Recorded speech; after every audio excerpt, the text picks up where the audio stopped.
बिस्मिल्लाहिर्रहमानिर्रहीम नहमदुहु व नुसल्ली व नुसल्लिमु अला रसूलिहिल करीम अम्मा बाद अऊज़ु बिल्लाहि मिनश शैतानिर रजीम बिस्मिल्लाहिर्रहमानिर्रहीम वक़ालतिल यहूदु लैसतिन नसारा अला शै। और यहूदी कहते हैं कि ईसाई किसी चीज़ पर नहीं हैं, यानी इनके पास कोई नज़रिया कोई अकीदा नहीं।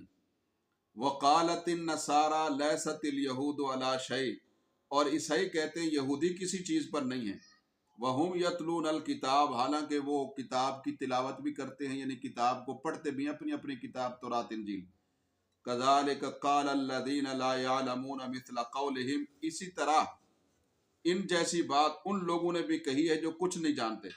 फल्लाहु यहकुमु बैनहुम यौमल क़ियामति, बस अल्लाह उनका फैसला फरमाएगा क़यामत के दिन, उनके बीच फैसला फरमाएगा क़यामत के दिन। फीमा कानू फीही यख्तलिफून, जिस चीज़ के अंदर वो हैं इख्तिलाफ कर, जिस चीज़ के अंदर वो इख्तिलाफ किया करते थे।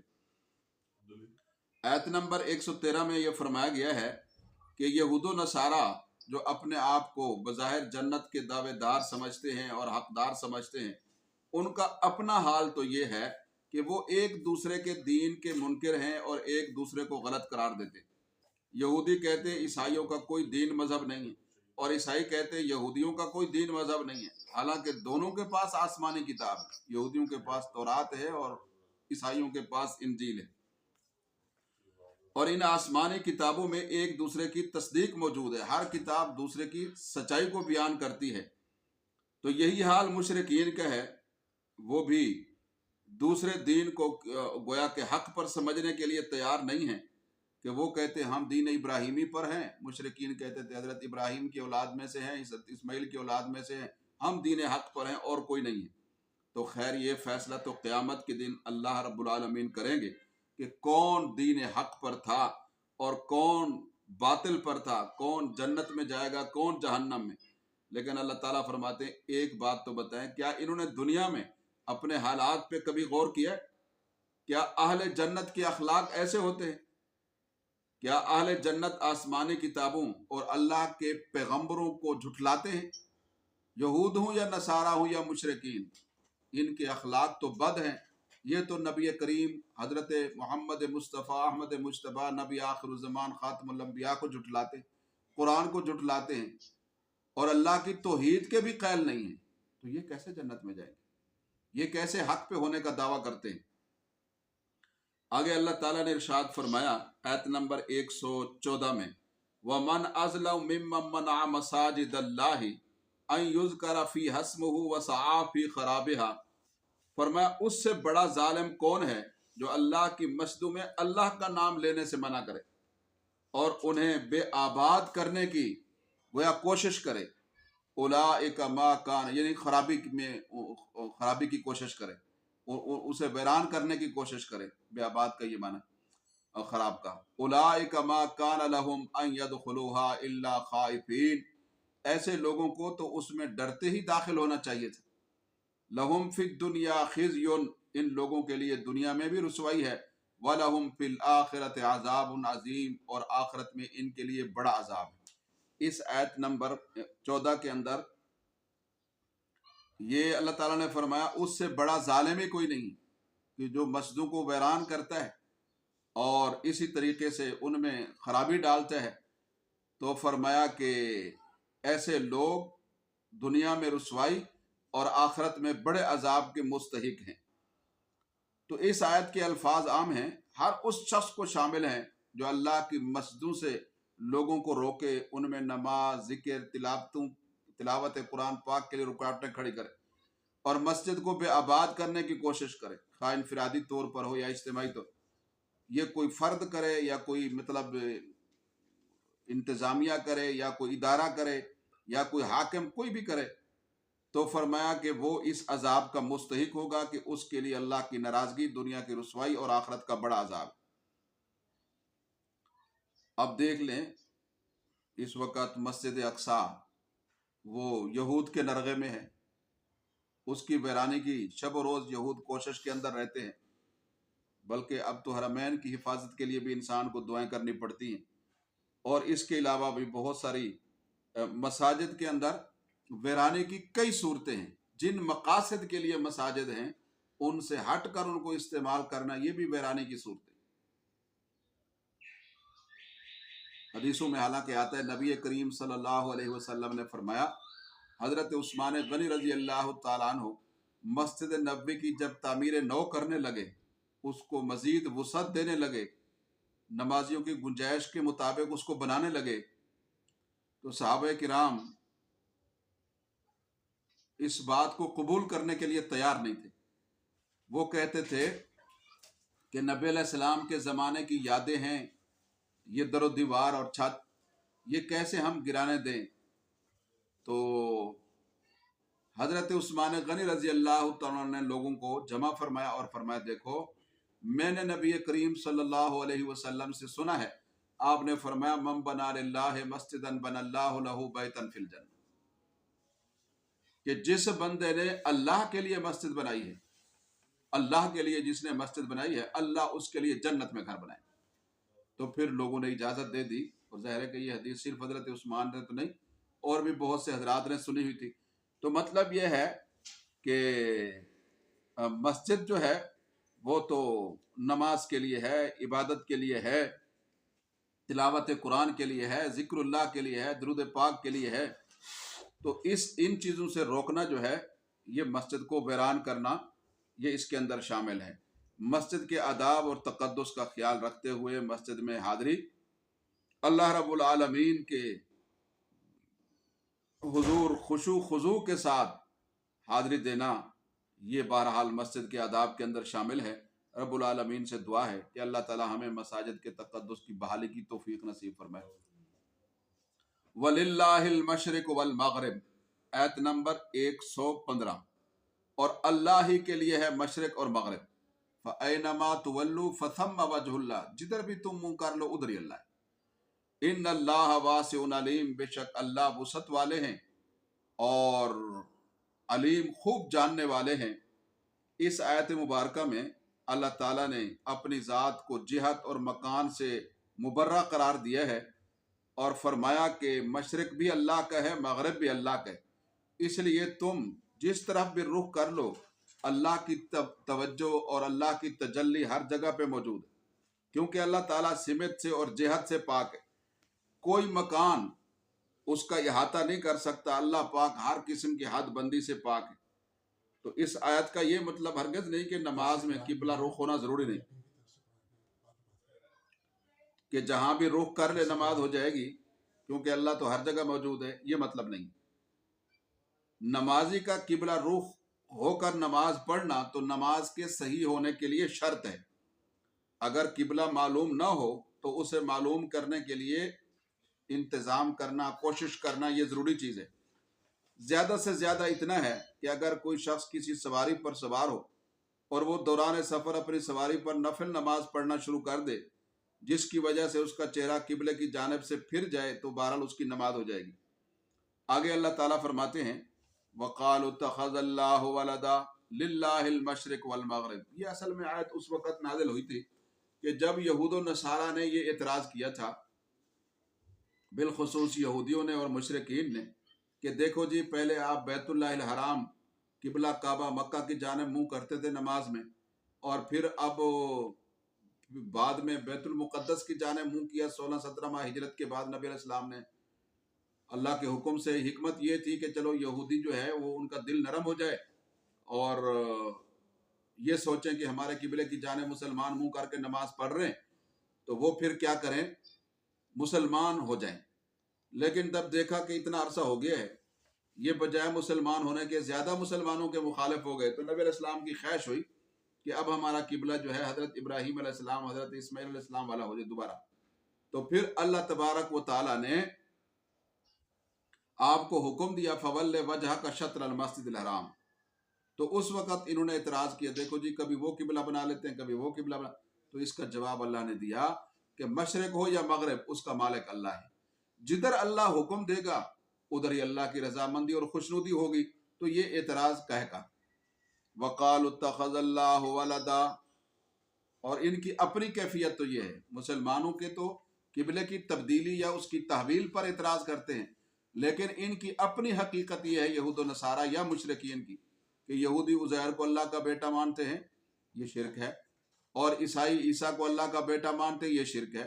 مشرکین مکہ کے بعض عرب قبائل فرشتوں کو اللہ کی بیٹیاں مانتے تھے، تو یہ شرک ہے، خود تو شرک میں مبتلا ہیں، اور مسلمانوں کے لیے تبدیلی قبلہ پر گویا معترض ہے۔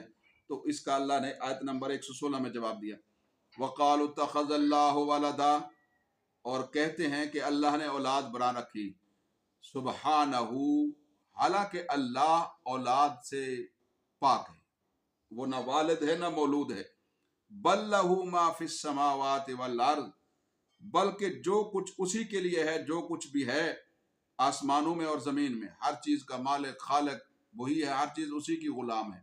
تو ظاہر ہے کہ مالک اور مملوک جو ہے اس کا تعلق والد اور مولود کا آپس میں نہیں ہو سکتا، کوئی بھی والد اپنی اولاد کا مالک نہیں ہوتا ہے۔ تو جب وہ مالک ہے تو یہ باقی مخلوقات اس کی مخلوقات اور مملوکات ہیں، تو یہ اس کی اولاد نہیں ہو سکتی۔ کل اللہ قانتون، سب اللہ کی فرما بردار ہیں، ہر مخلوق، سبھی اللہ کے فرما بردار ہیں۔ تو اس آیت مبارکہ میں اللہ تعالیٰ نے ان لوگوں کی تردید فرمائی ہے جو اللہ تعالیٰ کے لیے اولاد کو ثابت کرتے ہیں۔ وجہ یہ ہے کہ اولاد اپنے والد کا حصہ اور جز ہوتی، اور اللہ کا اپنی مخلوق کے ساتھ کوئی جز ہونے کا یا جزیت کا کوئی تعلق نہیں، بلکہ اللہ کا ملکیت کا تعلق ہے۔ تو ان دونوں چیزوں میں زمین آسمان کا فرق ہے، آسمان اور زمین کی ہر چیز اللہ کی ملکیت میں ہے، تو اللہ کا کوئی جز نہیں ہے، لہذا اس کے لیے اولاد کو ثابت کرنا یہ عقلاً بھی عقل کے بھی خلاف ہے۔ بدیع السماوات والارض، فرمایا وہ بغیر نمونے کے پیدا کرنے والا ہے آسمانوں کو اور زمین کو۔ وَإِذَا قَضَى أَمْرًا، اور جب وہ کسی کام کا فیصلہ کرتا ہے، فَإِنَّمَا يَقُولُ لَهُ كُن فَيَكُونُ، تو وہ کہتا ہے اس کام کو کہ ہو جا تو وہ ہو جاتا ہے۔ مطلب یہ ہے کہ اللہ تعالیٰ کی دو صفتیں اس آیت میں بیان ہوئی، آیت نمبر 117 میں۔ ایک تو یہ کہ وہ بغیر کسی سابقہ مثال اور نمونے کے آسمان و زمین اور ہر مخلوق کو پیدا کرنے والا ہے۔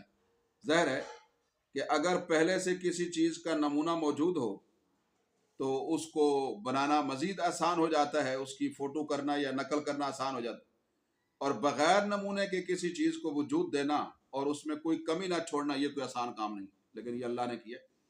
اور دوسری صفت یہ ہے کہ اللہ رب العالمین اپنا حکم پورا کرنے کے لیے کوئی انتظار نہیں فرماتے یا دیر نہیں ہوتی اللہ کو حکم پورا کرنے میں، ادھر حکم دیا ادھر کیا ہے، فرمایا کہ وہ حکم پورا ہو گیا۔ ان ربک فعال لما یرید، بے شک آپ کا رب کر گزرتا ہے جو چاہتا ہے۔ یعنی یہ کلمہ کن جو تعبیر ہے، مطلب یہ ہے کہ یہ سمجھانے کے لیے، جیسے کلمہ کن کہنے میں وقت نہیں لگتا کہ یہ چیز ہو جا، تو اللہ کا حکم بھی گویا پورا ہونے میں کوئی دیر نہیں ہوتی۔ آگے اللہ تعالیٰ آیت نمبر 118 میں ارشاد فرماتے ہیں، وَقَالَ الَّذِينَ لَا يَعْلَمُونَ، اور کہا ان لوگوں نے جو نہیں جانتے یعنی مشرک، لَوْلَا يُكَلِّمُنَا اللَّهُ، کہ اللہ نے ہم سے بات کیوں نہیں کی، اللہ ہمیں بتلاتے یہ حضور ہیں، یہ رسول ہے، او تَأْتِينَا آیَةٌ، یا ہمارے پاس کوئی نشانی آ جائے۔ یہ اس طرح کے بے جا مطالبات جو ہے ان کے اللہ تعالیٰ نے سورہ فرقان میں بھی تفصیل کے ساتھ بیان کیے ہیں، وہ بھی آ جائیں گے، یہاں بھی آپ سماعت فرمائیں۔ وَقَالَ الَّذِينَ لَا يَعْلَمُونَ لَوْلَا يُكَلِّمُونَ اللَّهُ، اور کہتے ہیں وہ لوگ جو علم نہیں رکھتے، یعنی مشرکین امی لوگ تھے، یہ ان پڑھ عرب کے بدو، لولا يكلمنا اللہ، کہ اللہ ہم سے کلام کیوں نہیں کرتا، او تاتینا آیا، یا یہ ہے کہ ہمارے پاس کوئی نشانی آ جائے، کذالک، یہ بات تو ہو گئی، قال الذین من قبلہم مثل قولہم، اسی طرح کہا ان جیسی باتوں کو ان سے پہلے والے لوگوں نے بھی، یعنی موسیٰ علیہ السلام سے بھی لوگوں نے ناجائز مطالبات کیے اور دیگر انبیاء سے بھی مطالبات کیے ہیں۔ تشابہت قلوبہم، فرمایا ان کے دل ایک دوسرے کے ساتھ ملتے جلتے ہیں، انکار کرنے والوں کے، کفر کرنے والوں کے سوالات، اعتراضات، طرز عمل، قلبی کیفیات یکساں ہوتی، कद बय्यन्ना आयात लिकौम युकिनून, फरमाया यकीनन हम उन लोगों के लिए निशानियां बयान करते हैं जो यकीन रखते हैं। यानी फ़ायदा उन्हीं को होता है जो अल्लाह की बातों पर यकीन रखते हैं, वरना सुनते तो सभी हैं। तो इस आयत मुबारका में, आयत नंबर 118 में जाहिल लोगों की यानी मुशरिकीन की उस फरमाइश का जिक्र है, बेजा फरमाइश का, कि अल्लाह ताला हमसे बराह रास्त हम कलाम क्यों नहीं होते। यही बात तशाबहत कुलूबुहुम, इनके दिल बातें मिलती जुलती हैं, यही बात मुशरिकीन ने उन्होंने भी कौम मूसा ने भी की कि हम खुद अल्लाह ताला को देखना चाहते हैं कि आया ये अल्लाह का कलाम है या नहीं, अल्लाह हमें खुद बताएं कि तौरात उसने दी है या नहीं दी। तो ऐसे ही मुशरिकीन भी कहते थे, ये फरमाइशी मौजज़ात थे। और दूसरा वो यही भी कहते थे कि इसके अलावा जो हम कहते हैं वो निशानी आ जाए कि मक्का के पहाड़ जो है ख़त्म हो जाए, ये शादाब और सरसब्ज़ जगह बन जाए, या आपको कोई ख़जाना मिल जाए, या जिब्राइल आपके पास आए हम देखें, और इस तरह की बातें। तो फरमाया इन्होंने इतनी बड़ी फरमाइशें करते हुए ये नहीं सोचा कि क्या हम इस काबिल हैं भी कि नहीं है कि अल्लाह से बात कर सकें। तो ये बातें जो आज अहले मक्का कह रहे हैं, अल्लाह फरमाते इनसे पहले मुख्तलिफ मुशरिक लोग कर चुके हैं। तो मालूम होता है कि इनके दिल एक दूसरे के साथ मुशाबे हैं। तो जब दिल और बातें मुशाबे हैं कुफरिया, तो फिर इनकी सजा भी यकसां होगी, एक जैसी होगी, सभी जहन्नम में इकट्ठे होंगे। इन्ना अरसलनाका बिल हक़्क़ि बशीरन व नज़ीरा, आयत नंबर 119, बेशक भेजा है हमने आपको ए नबी करीम सल्लल्लाहु अलैहि वसल्लम हक देकर, हक के साथ भेजा है। हक कहते साबित शुदा चीज को, बशीरन व नदीरा, खुशखबरी देने वाला बनाकर और डर सुनाने वाला बनाकर। वला तुसअलु अन असहाबिल जहीम, और नहीं पूछा जाएगा आपसे जहन्नम वालों के मुताल्लिक, ये क्यों गए हैं, ये उन्हीं से पूछा जाएगा। मा सलकाकुम फी सकर, कि तुम जहन्नम में क्यों आए हो, किस चीज ने तुम्हें जहन्नम में डाला है। तो तीन बड़े सबब हैं जहन्नम में जाने के, तीन बड़े सबब हैं, तीन बड़े सबब जहन्नम में जाने के। पूछा जाएगा जहन्नमियों से, मा सलकाकुम फी सकर, कि तुम्हें किस चीज ने जहन्नम में डाला है। वो कहेंगे लम नकु मिनल मुसल्लीन, हम नमाज नहीं पढ़ते थे, यानी अल्लाह का हक अदा नहीं करते। वलम नकु नुतइमुल मिस्कीन, और हम गरीबों को खाना नहीं खिलाते थे, यानी लोगों के हक अदा नहीं करते। वकुन्ना नखूज़ु माल खाइज़िन, और हम लगाई बुझाइयाँ करते थे, इधर की उधर, उधर की उधर चुगलखोरियाँ करते थे। हदीस में आता है नबी करीम सल्लल्लाहु अलैहि वसल्लम ने फरमाया ला यदखुलुल जन्नत क़त्तातुन, आयत नंबर 119, इन्ना अरसलनाका बिल हक़्क़ि बशीरन व नज़ीरा, ए नबी करीम सल्लल्लाहु अलैहि वसल्लम हमने आपको हक देकर खुशखबरी सुनाने वाला और डराने वाला बनाकर भेजा है। तो इस आयत मुबारका में नबी करीम सल्लल्लाहु अलैहि वसल्लम की दो सिफतें बयान फरमाई गई हैं, बशीर और नज़ीर। बशीर का माना यह है कि आपकी दावत हक को जो कबूल करने वाले हैं उनको आप जन्नत की बशारत देने वाले, खुशखबरी देने वाले। और नज़ीर का माना यह है कि जो लोग आपकी दावत तौहीद को ठुकरा कर कुफ्र करने वाले हैं उनको आप जहन्नम और उसके अजाबों से डराने वाले हैं, ये माना है। तो फरमाया कि अगर ये लोग आपकी दावत को कबूल नहीं करते और फिर अपने कुफ्र और जिद पर डटे रहते हैं, तो फिर आपसे नहीं पूछा जाएगा कि ये मुसलमान क्यों नहीं हुए और जहन्नम में क्यों गए। आप तो खुशखबरियां देते हैं, बुरे अंजाम से लोगों को डराते हैं, आगाह करते हैं, और ये कि आप हैं हक पर और हमने आपको भेजा है। सुभान अल्लाह, रसूल अल्लाह भेजते हैं। फरमाया कि लिहाजा आप मुतमईन होकर अपनी जिम्मेदारियां अदा फरमाते रहें। इन्हीं से पूछा जाएगा तुम जहन्नम में क्यों दाखिल हुए, जहन्नम में क्यों तुम गए, ये आपसे नहीं पूछा जाएगा। आगे आयत नंबर 120, वलन तरज़ान कल यहूद वलन नसारा, और हरगिज़ नहीं राजी होंगे आपसे यहूद और न ईसाई, हत्ता तत्तबिअ मिल्लतहुम, यहाँ तक कि आप उनकी मिल्लत की इत्तिबा कर लें। कुल इन्ना हुदल्लाहि हुवल हुदा, फरमा दीजिए अल्लाह की तरफ बेशक हिदायत तो वही है, अब बेशक आप फरमा दीजिए कि अल्लाह की तरफ से मिलने वाली हिदायत ही असल हिदायत है। वाला इन इत्तबाता अहवाअहुम बादल्लदी जाअका मिनल इल्म, अगर आप इत्तबा करें उनकी ख्वाहिशात की बाद इसके कि आ चुका है आपके पास इल्म, वही का इल्म, कुरान का इल्म, अल्लाह का इल्म। फरमाया मालक मिनल्लाहि मिन वलिय्यिन वला नसीर, तो फिर नहीं होगा अल्लाह से कोई बचाने वाला आपको, ना कोई मददगार, ना कोई दोस्त, ना कोई मददगार। तो इस आयत मुबारका में आयत नंबर 120 में एक दावा किया गया है और हक ताला को ज़ाहिर है कि दावा करना ज़ेब देता है अल्लाह ताला को। फरमाया ये जो यहूद व नसारा हैं आपकी पैरवी किसी सूरत करने वाले नहीं, क्योंकि इनकी तो ख्वाहिश ही है कि आप उनकी मिल्लत की पैरवी करने वाले बन जाए।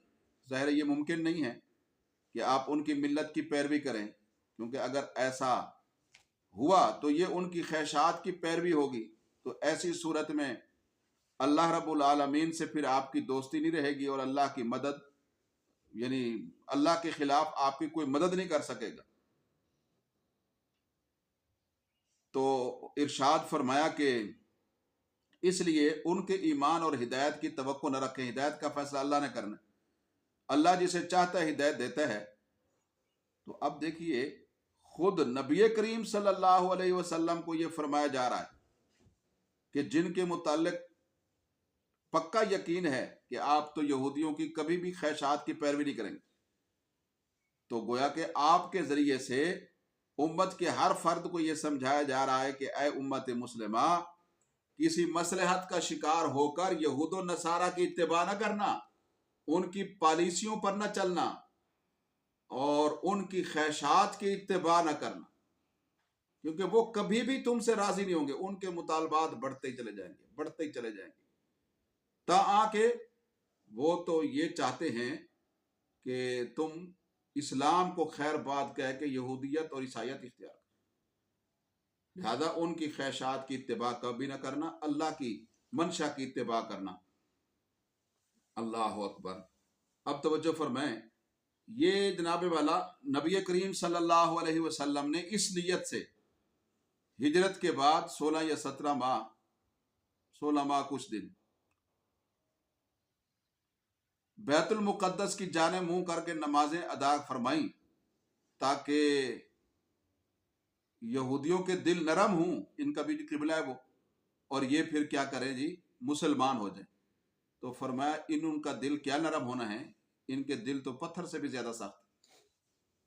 आप ये चाहते हैं ये हमारे पीछे आए, और ये यहूद व नसारा ये चाहते हैं कि आप उनके पीछे आए, तो ऐसा तो मुमकिन नहीं। तो फरमाया उला अल्लज़ीना आतैनाहुम, आयत नंबर 121, अल्लज़ीना आतैनाहुमुल किताब यतलूनहु हक़्क़ तिलावतिह, फरमाया वो लोग जिन्हें हमने किताब दी है कि वो उस किताब की तिलावत करते हैं ऐसे जैसे उसका हक है। उलाइका युमिनून बिह, यही है वो लोग जो उस किताब पर हकीकत में ईमान लाने वाले हैं। कुरान के साथ जो लोग वाबस्ता है वही हकीकत में कुरान पर ईमान लाने वाले हैं। जो कुरान के मुताबिक अमल करते हैं वही कुरान पर ईमान लाने वाले हैं। वमन यकफुर बिह, और जो कुरान का इनकार करे, फउलाइका हुमुल खासिरून, तो ऐसे लोग नुकसान उठाने वाले हैं। ये आयत नंबर 121। तो बहरहाल अल्लज़ीना आतैनाहुमुल किताब, वो लोग जिनको हमने किताब दी। इस किताब से क्या मुराद है? बाज़ उलमा कहते हैं कि इस किताब से मुराद तौरात है। अगर इस किताब से मुराद तौरात हो तो फिर आयत का मतलब ये है कि यहूदियों में से कुछ लोग ऐसे भी हैं जो तौरात की तिलावत करते हैं, उसका हक अदा करते हैं। तो ऐसे ही लोग हकीकत में तौरात पर ईमान लाने वाले, जैसे अब्दुल्ला बिन सलाम, तौरात की तालीमात के मुताबिक वो कुरान पर भी ईमान लाए, ये भी तौरात पर ईमान लाना है। और दूसरा यह है कि अल किताब को आम रखा जाए तो इसका मिसदाक जो है फिर कुरान पाक भी है और दीगर किताबें भी हैं। तो मतलब यह है कि जिन लोगों को हमने कुरान अता किया है वो उसका हक अदा करके तिलावत करते हैं। कुरान पाक के हुकूक आगे आयत नंबर 129 में भी आ रहे हैं, वहां हम जरा अर्ज करेंगे। تو مطلب یہ ہے کہ وہ اندھے بہرے ہو کر قرآن کی آیات کے مضامین کے اوپر سے نہیں گزرتے، بلکہ آیات اور مضامین میں غور و فکر کرتے ہیں اور اس پر ایمان لاتے ہیں، اور عمل کے جذبے کے ساتھ، استقامت کے ساتھ، فرمایا کہ وہ عمل بھی کرتے ہیں، کفر کا راستہ اختیار نہیں کرتے۔